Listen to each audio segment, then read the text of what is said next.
Welcome to Linda's Corner. My name is Linda Bjork, and today we're going to be talking about living a meaningful life and making a difference in the world. I'm delighted to welcome special guest Andrew Caldarella. Andrew is an inspirational speaker, trainer, and coach. He is also the author of the best-selling book, The Way: 7 Revolutionary Steps to Living a Meaningful Life and Making a Real Difference in the World. You can reach Andrew and get some free gifts at his website, 7way.me, and I'll include a link in the description. Welcome, Andrew. I'm so glad that you could join with me today. Oh, thank you so much, Linda. Thanks for everybody to watching the show here. I appreciate that. So, Andrew, I am so excited to be talking about your story. And, when people hear all of the amazing things you've done, like, oh, I climbed Mount Fuji. Oh, I went surfing in Bali. Oh, I've done all these amazing things. They might think, well, yeah, he probably had this like easy life, born with a silver spoon. Things came easy for him. So that's why he did all this awesome stuff. But that's not the way it went, right? No, not at all. All right. So would you be willing to give us a little bit of your story? Sure. Everybody always wants me to start at the beginning, so let me do that. I was born in 1966 to parents fighting for the civil rights movement. We lived in Detroit, Michigan. And I was born with dyslexia, other learning disabilities, as well as a lazy eye. And the lazy eye meant I was seeing 2,200 out of that eye. So they wanted to make it stronger. So they put a patch over my good eye to make me look out of that bad eye. I don't know if you can imagine being a kid who has dyslexia, other learning disabilities, and this patch over his eye, but I didn't do very well in school. I was bullied relentlessly. I had teachers even in elementary school tell me I was too stupid to learn anything. I should just drop out. And that created a lot of trauma and drama, led down negative thinking, depression, suicide, and other major issues in my life.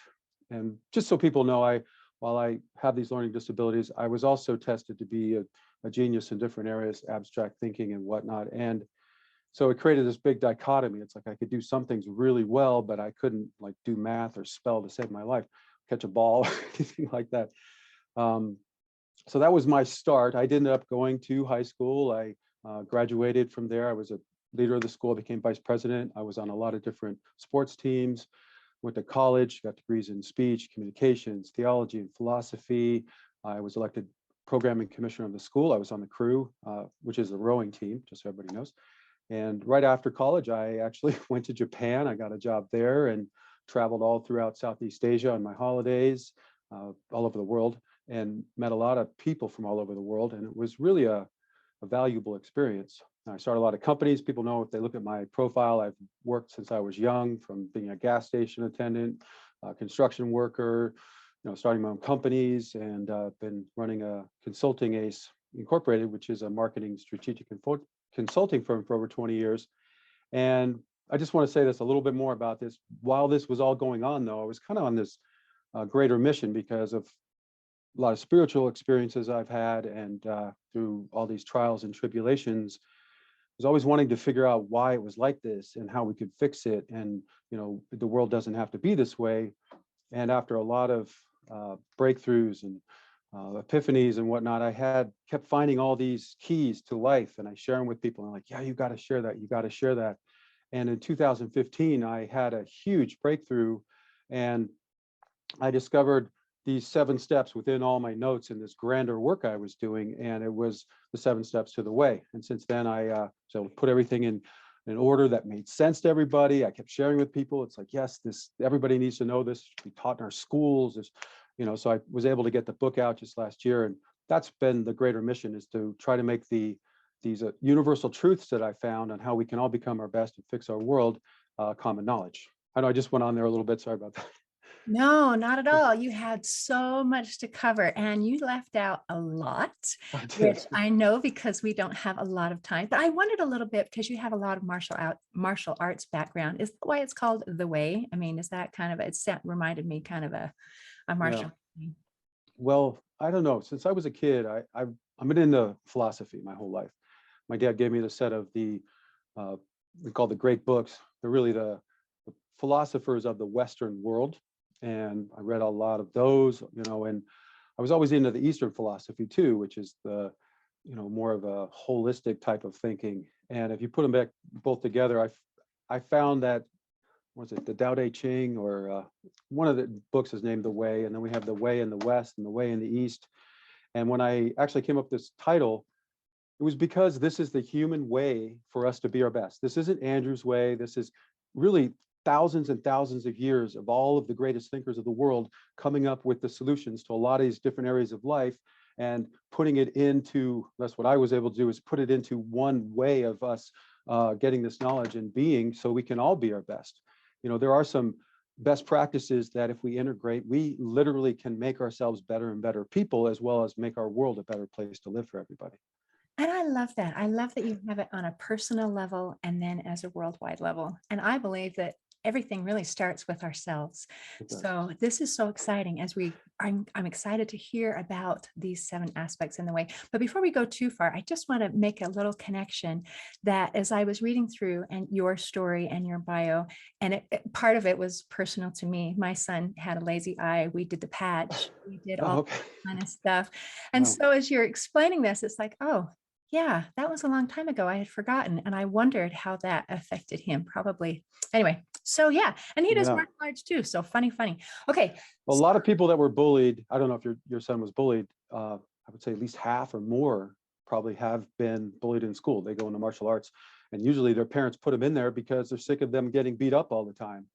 You know, thrown in trash cans or stripped down naked, or, you know, just mocked. I mean, when I had a patch over my eye because I couldn't see, you know, people come up and hit you on the side of the head or laugh at you and do all these weird things where you can't see, and all the kids are laughing at you. You have no idea why. I mean, it's just these weird things that happen because you're perceived as different. And with my learning disabilities, as they say, they're really learning differences. And just so everybody knows, a lot of these, you know, what they call learning disabilities are just that your mind doesn't process information the same way. It doesn't make it bad or wrong. It's just, it's not a cookie cutter approach to every human being on the planet.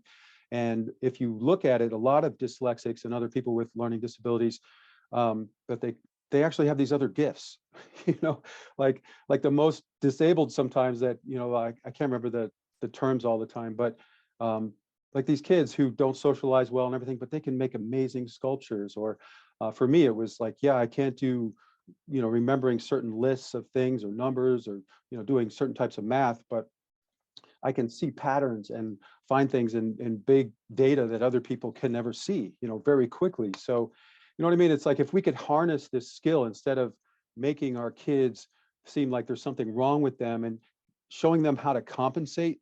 And let me just say this really quickly, because I think this is important. When you're talking about disabilities, it's not good to keep hammering what they can't do and going over it and over it and over it. You need to show them how to compensate for it. Like show a dyslexic kid who can't spell well how to use a dictionary and look up words really well. Or a kid that can't do math really well to use a calculator to do it. You know what I'm saying? And then find the gifts that they have and help them bring those out. That would be a much better use of our time, and stop labeling kids as dyslexic or learning disabled. I was in a learning disabled group. Can you imagine the trauma just of all the kids knowing that you're in this disabled group? You know what I mean? Like, you're stupid. We can change these things to make it more equal and helpful to our kids, instead of such a, you know, scarring, traumatic thing. You know what I'm saying? Anyway, hopefully that makes sense. I appreciate you bringing all of these things up because they matter, and they're going to matter to some of the people who are listening for different levels. They might be a parent of a child who's struggling, or they might be the person who felt that way growing up and feels those scars. And so it's important to recognize that we have these experiences and that we can make something good out of it. And I loved how you brought up that it's not that there's this problem, it's usually compensated with a strength elsewhere. And so what you're saying is you are not average. You are not neurotypical. Well, great. You're not average. Who wants to be average? You had strengths and you had weaknesses. And I'm sorry that the other kids, we have a natural tendency to pick on people that are different. And I hate that. And I would love to not be that way. Well, I actually found a way that we can actually do that. Let's talk about that now. Okay. Go Well, there. first, I think it's important for all the parents that have kids like this to make sure that their children understand that there is nothing wrong with them. The problem is in these other people, okay? Because if you have this disability, and it wasn't just me that was mocked. I mean, there was a kid in a wheelchair, thrown out of his wheelchair, and people laughing at him, or other girls with other disabilities that, they would ask her out and mock her, and then tell her they're not on a date. I mean, it's just these horrible, horrible things that they would do to people, pretending like they like people, and then, somehow it just embarrassing them to the nth degree in front of everybody or something.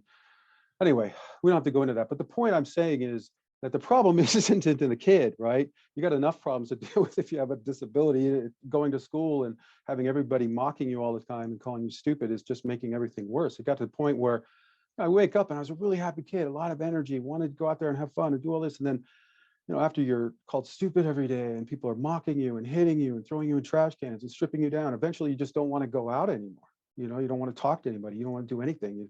God forbid they ask you to stand up in class and do anything. You know what I mean? It's like everybody's laughing at you and everything. It doesn't help. So there was a better way to handle it. And that's in the third book. I have 3 books, just, they're not all out yet. The first book just came out. It's The Way. It's all the 7 steps, the whole philosophy. The second book is The Life Manual, which covers a lot of the foundations in life in the nitty gritty details that we all need. I couldn't put it all in one book. And then we have the third book, which is the Child and Family Guide, and it goes through universal ways of all of us, bringing up humans to be the best people they can be. And in there, we talk about how to stop bullying. And one of the foundations to this is to instill in your children this idea of treating others as you want to be treated and seeing them as equals. And you have to ask them this over and over and over every time they do something wrong. Johnny, would you really want somebody to do that to you? How would you feel if that was done to you, Johnny? How do you, and then if a kid is bullying, pull them out in front of all of their peers and make them apologize, talk about the situation and say, and have everybody understand how wrong it is, and make them apologize to the other kid in front of everybody. You can't put this behind closed doors and just send the kid home and put him in his room. That's not going to fix anything. It's this idea of, psychological, they call it the bully beatdown. You have to have a bully see how wrong it is.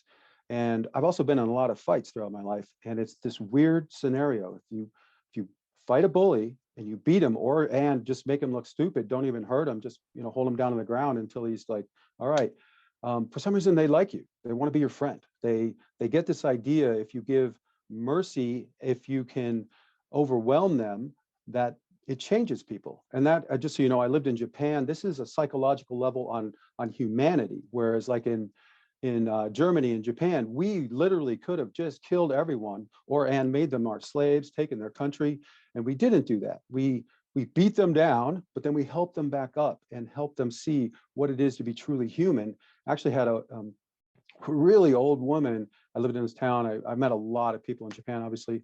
And numerous times, older, really old people came up to me and they were just amazed that we did that. Like that's what changed the whole attitude in Japan, to seeing people as not as dogs and lesser, and we're the superior.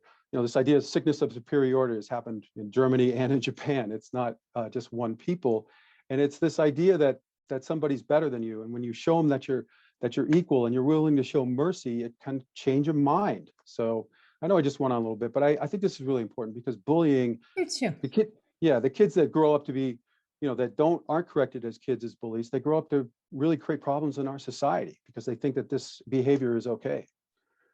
Right.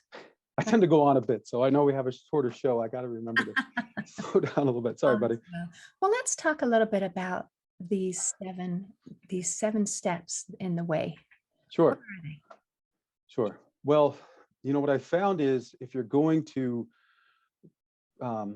convey a truth to the world, you have to do it obviously in a linear way, and you have to do it in a way that makes sense to everybody. So the way starts off with this concept of what is the true goal of life. And this kind of sets the stage, because we have to all kind of get down to the nitty gritty, but we got to start to get everybody on the same page from somewhere. And with the end in mind, right? Yeah. So to get us all started, it's like, so what is the true goal of life? And let's see if I can do this really quickly. So the true goal of life, we talk about the difference between success and true success. And we talk about success, right? People get caught up in this idea of wealth, power, and fame, sometimes being super holy or intelligent or even beautiful. And meaning the more money you have, the more power you have, the more successful you are, right? It seems that everybody understands that, and we see that in our society.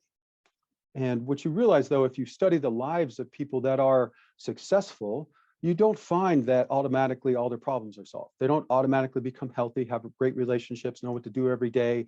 If anything, it's just huge challenge, right? Will you become corrupted?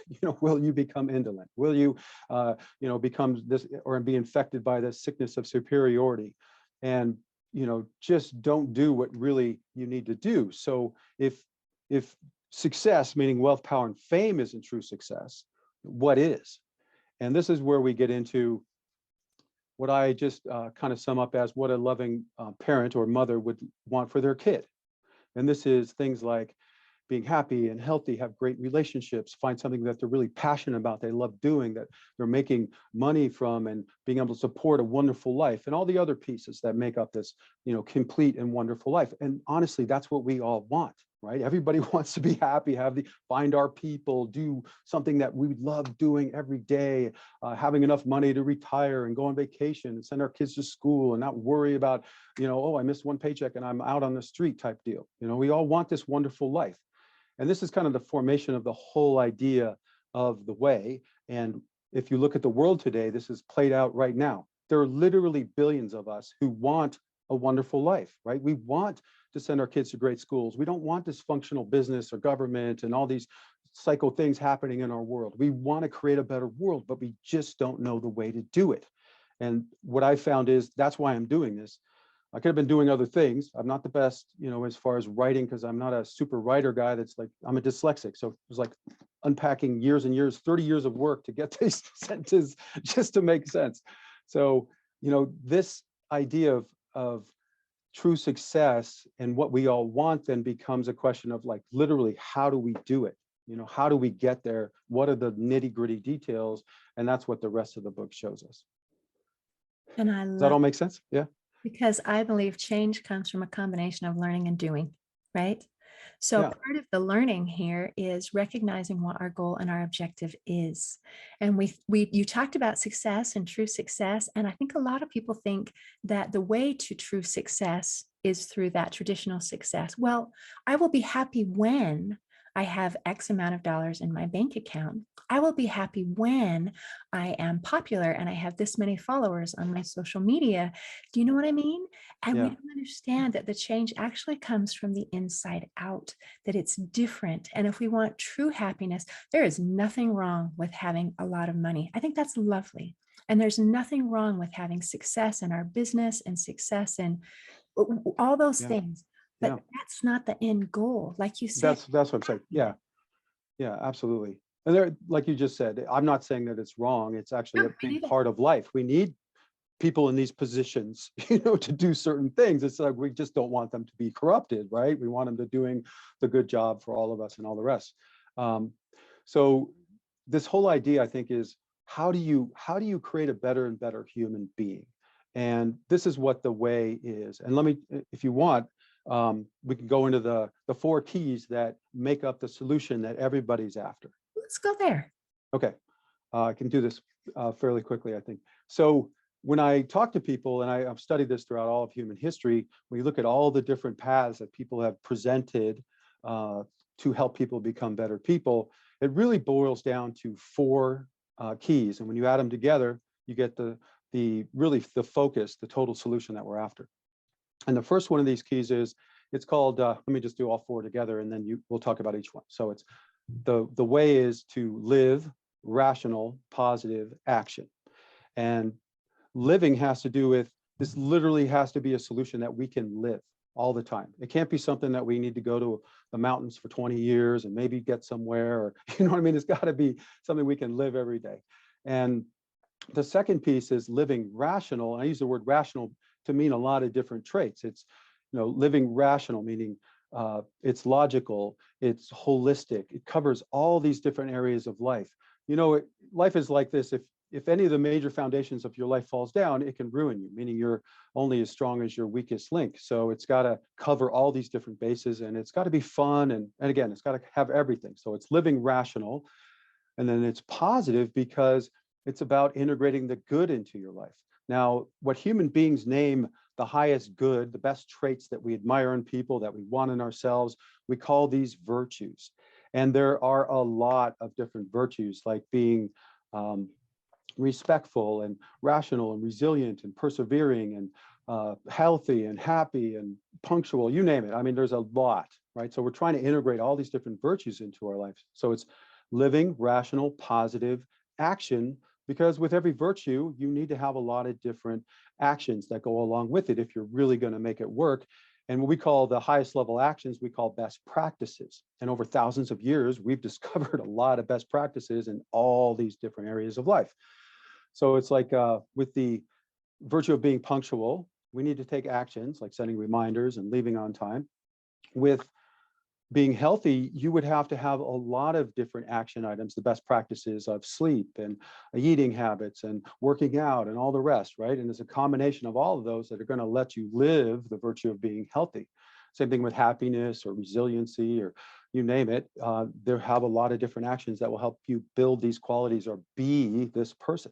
So it's living, rational, positive action. That is the way for us to be the best people we can be, as well as fix our world. And I just want to touch on one other point. You keep mentioning that, it's like we need to become better people to create a better world. And that's what I found. We are, our society, everything that's happening in the world is a reflection of us.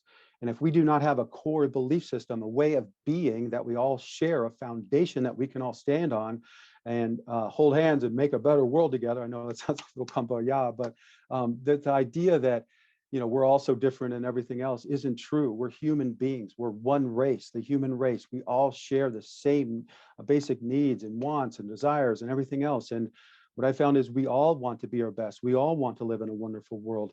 So the question is, how do we do it? And that's what we're talking about. So you're integrating these virtues into your life and joining with all sorts of other people that have in the right way in these different organizations that we started, and we can change the world and make it a better place. It's really that easy. Isn't that fantastic? Changing the world. And what a beautiful, wonderful goal. And I love that you brought up that that's really what we all want.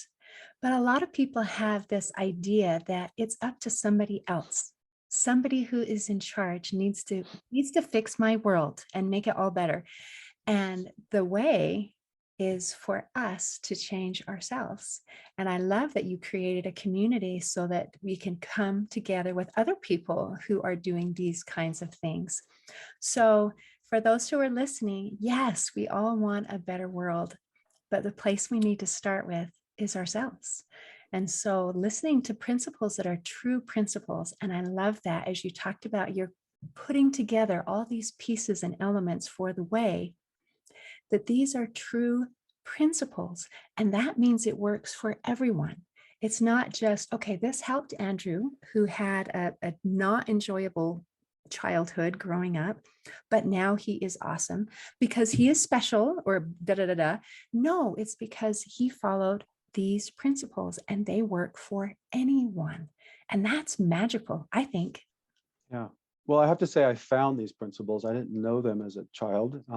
I also love, luckily, people that make it through, they usually have people that help them. Honestly, if it wasn't for my mom and even my sister, my family to help me, I wouldn't have.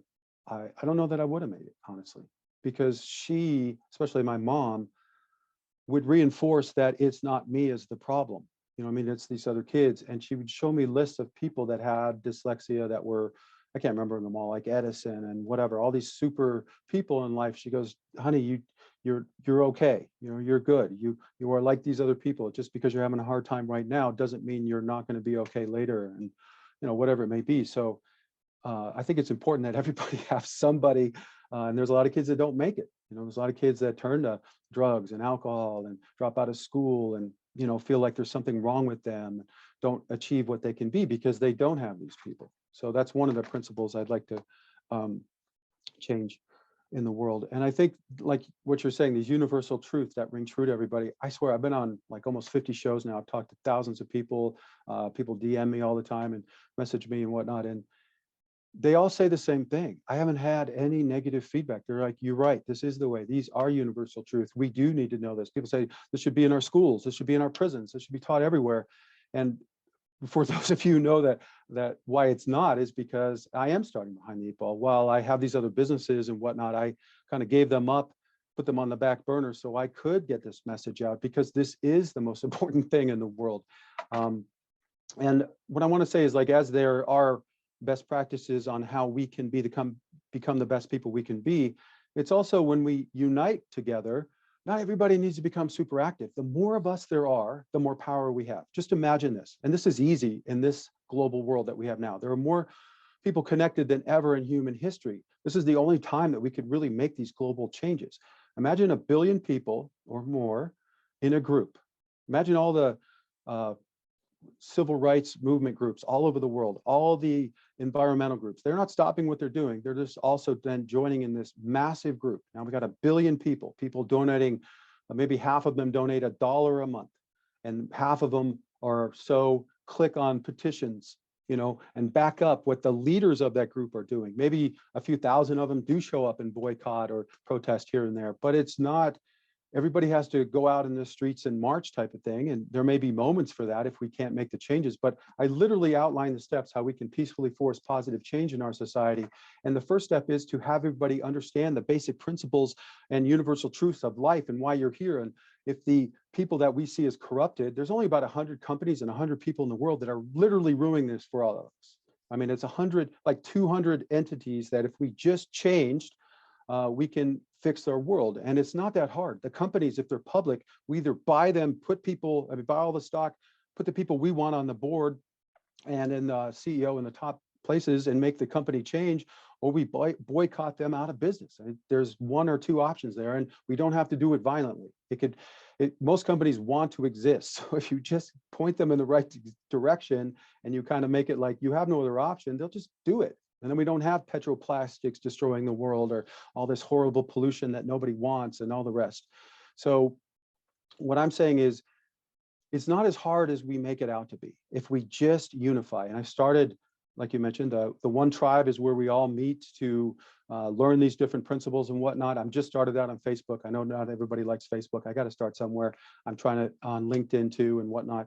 We'll have our own place eventually, but so we have the One Tribe, the One Movement, and One Party. The One Movement is about joining all these good people and organizations together so we can focus on certain things.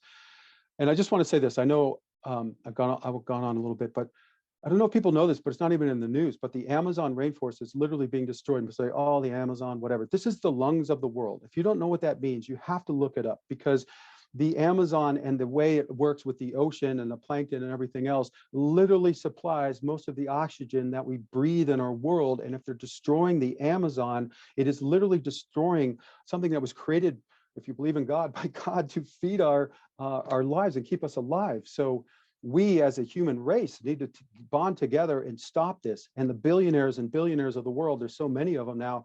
Could you just buy it, go down there, make some deal with the government to stop it, pay off those farmers, buy the land, hire people to go in there and literally stop it from happening? It's not that hard. I don't understand. We'd rather fly in space than literally save our world. It doesn't make any sense what's happening.